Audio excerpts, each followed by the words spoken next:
Good morning, welcome to my first vlog.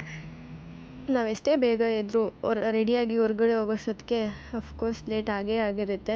So 8 ಗಂಟೆಗೆ ನಂದು college. ಇನ್ನೂ ಇಲ್ಲೇ ಇದ್ದೀನಿ. 7 o'clock ಆದರೂ ನಮ್ಮ ಮನೇಲೇ ಇದ್ದೀನಿ. ನಮ್ಮ ಮನೆಯಿಂದ ಕಾಲೇಜ್ಗೆ 1 hours ಜರ್ನಿ ಇದೆ. ಬಿಫೋರ್ 8 o'clock ಕ್ಲಾಸ್ ರೀಚ್ ಆಗಬೇಕು ಅಂತ MRTಯಿಂದ ಹೊರಟೆ. MRTಯಿಂದ 1 hour ಜರ್ನಿ ಹೇಗೋ ಫೋನ್ ನೋಡ್ಕೊಂಡು ಟೈಮ್ ಪಾಸ್ ಮಾಡಿಕೊಂಡು ಫೈನಲಿ ನನ್ನ ಸ್ಟಾಪ್ ಬಂತು, ರೀಚ್ ಆದೆ. MRTಯಿಂದ ಆಚೆ ಬಂದಿದ್ದ ತಕ್ಷಣ ಸನ್ರೈಸ್ ನೋಡಿಕೊಂಡು ನಮ್ಮ ಸೂರ್ಯ ಎಷ್ಟು ಪಳಪಳ ಅಂತ ಹೊಳಿತಾ ಇದ್ದಾನೆ ಅಂತ ಅಂದ್ಕೊಂಡು ನೋಡೋ ಸಲ ನಮ್ಮ ಕಾಲೇಜ್ ನಾನು ರೀಚ್ ಆದೆ ಗಾಯ್ಸ್. 3rd ಫ್ಲೋರ್ ನಮ್ಮ ಕಾಲೇಜ್.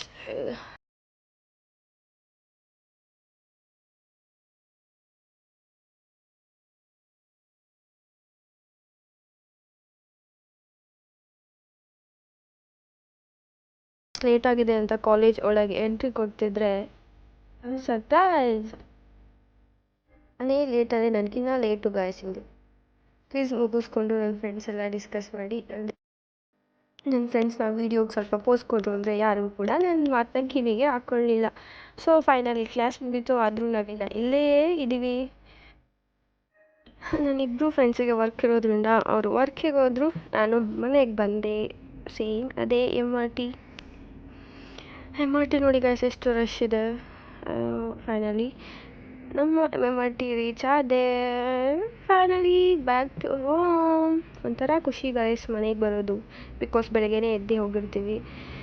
Finally reach home. ಮನೆಗೆ ಬಂದು ಡ್ರೆಸ್ ಚೇಂಜ್ ಮಾಡಿ ಫೇಸ್ ವಾಶ್ ಮಾಡಿಕೊಂಡು ಏನೇನಿದೆ ಇವತ್ತು ಕೆಲಸ ಅಂತ ನೋಡೋ ಅಷ್ಟರಲ್ಲಿ ನಂದು ಬಟ್ಟೆ ಒಗೆಯೋದು ತುಂಬ ಇತ್ತು. ಸೊ ವಾಷಿಂಗ್ ಮೆಷಿನಲ್ಲಿ ನನ್ನ ಬಟ್ಟೆಯನ್ನು ಹಾಕಿ ಅಡುಗೆ ಮಾಡ್ಕೊಳ್ಳೋಕ್ಕಾಗದೆ ಫ್ರೂಟ್ಸ್ನ ತಿಂದ್ಕೊಂಡು ನನ್ನ ಡೇ ಎಂಡ್ ಮಾಡ್ತಾಯಿದ್ದೀನಿ. Thank you for watching guys.